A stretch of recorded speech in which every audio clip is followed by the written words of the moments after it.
So clean tech is any sort of technology that does something good for the world. So reduce energy, reduce carbon, preserve water, things like that. So Habitat has developed software that allows anybody who's installing clean tech to find out exactly how many incentives they can get. So incentives for reducing carbon, incentives for producing renewable energy, things like that. Pretty much all clean tech requires incentives to happen.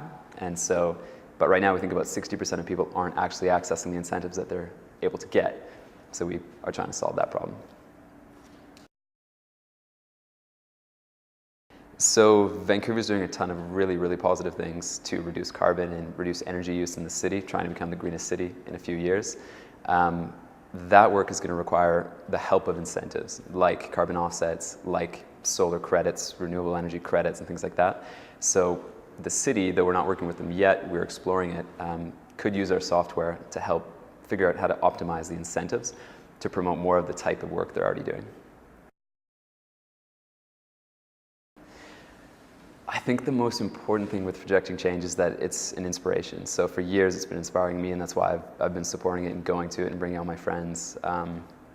Fighting climate change is hard. It's one of the biggest issues we face, and so keeping the energy up and keeping a community going and being inspired is really, really important, and I think projecting change does that better than anything else that's going on in Vancouver, or in general.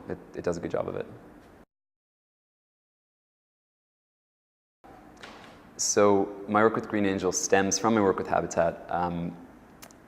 Habitat is one of the 6 companies that they've invested in, but we've also become involved with Green Angel as a part of that transaction. So we're working with Green Angel to find promising technologies in BC that reduce energy, reduce carbon, help with water, things like that.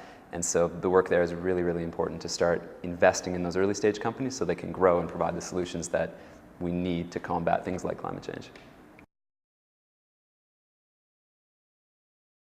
I think the biggest challenge Vancouver faces is that we're in a fortunate position to act as a leader, but being a leader is never easy. And so we need to show the rest of the world what's possible in terms of the technologies that we can commercialize to help fight climate change and reduce carbon, the policies we can put in place to reduce carbon, like cap and trade, carbon tax, things we're already doing. I think our biggest challenge is staying the course, even though that's a little bit scary and it's a little bit hard to do as a leader.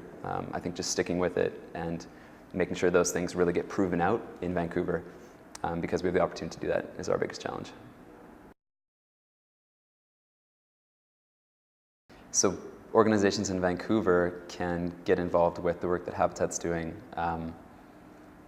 2 ways. One is we help them find the incentives they're eligible for. So we're working with a number of local clean tech companies and a few clean tech investment funds, basically to give those people access to the maximum potential incentives they could get to make their work more profitable, more doable.